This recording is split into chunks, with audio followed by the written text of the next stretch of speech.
పోతన భాగవతం వామన అవతారం అని చెప్పుకుంటున్నాం.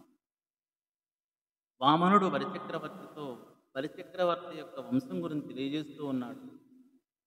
జననాదని మాట సత్యంబు సత్కీర్తి దంబు కులార్హంబు ధర్మయుతము కరుణానువర్తులు ఘనసత్వమూర్తులు కాని మీ కులమందు కలుగురులు రణభీరువులు వితరణ భీరువులు లేరు ప్రత్యర్థులర్ధులు ప్రవ్వికొనిన దాన సౌండిమమున తనుపు దూరదికులై మీ తాతలందరూ మేటి మగలు మీ కులంబునందు మెరయు ప్రహ్లాదుండు మింటి చంద్రుమాటి మేలి రుచుల ప్రతిద కీర్తితోడ భవదీయ వసంబు నీరరాశి భంగినే గడుచుండు.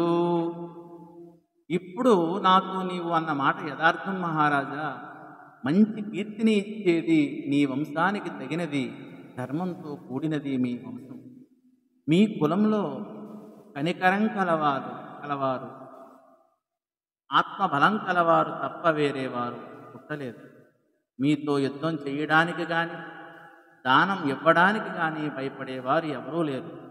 దరిచేరిన ప్రత్యర్థులకు పరాక్రమంతోనూ దేహీ అనే అర్థులకు దానంతోనూ తృప్తి కలిగిస్తారు.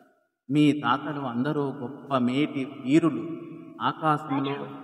ఆకాశంలో చంద్రునిలాగా మీ వంశంలో ప్రహ్లాదుడు మేలైన కాంతివంతమైన కీర్తితో ప్రకాశిస్తాడు.